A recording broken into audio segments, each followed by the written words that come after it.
Hello sa inyo mga ka-idol. Na-experience nyo na ba to? Yung walang dollar sign yung studio nyo.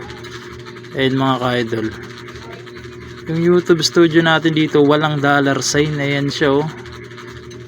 Ano kayang ibig sabihin yan? Tapos itong YouTube channel din natin, yung mismong mga video natin, kung makikita nyo dyan sa videos, walang dollar sign. Ayan siya. Wala ni isa talaga. Grabe, ano kaya nangyari dito? Sa mga naka-experience nito mga ka-idol, comment naman kayo dyan para may idea naman ako. Tapos ito pa yung sa YouTube short natin. Ano kaya tong notice na nakalagay dyan? Ayan. Ayan, may notice siya. Ano kayang ibig sabihin yan? Comment nyo naman dyan sa baba para malaman ko kung anong ibig sabihin ng notice na yan. Mga ka-idol, no? Ayan siya.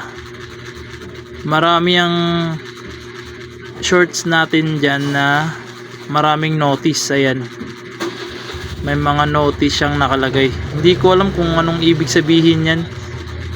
Comment nyo naman dyan kung ano, para ma-delete na lang natin, no? Ayan siya, may mga notice. Hindi ko talaga alam kung bakit nagkaroon yan. Sa akin naman lahat ng video na yan, wala naman tayong kinuha dyan, no? Ayan siya.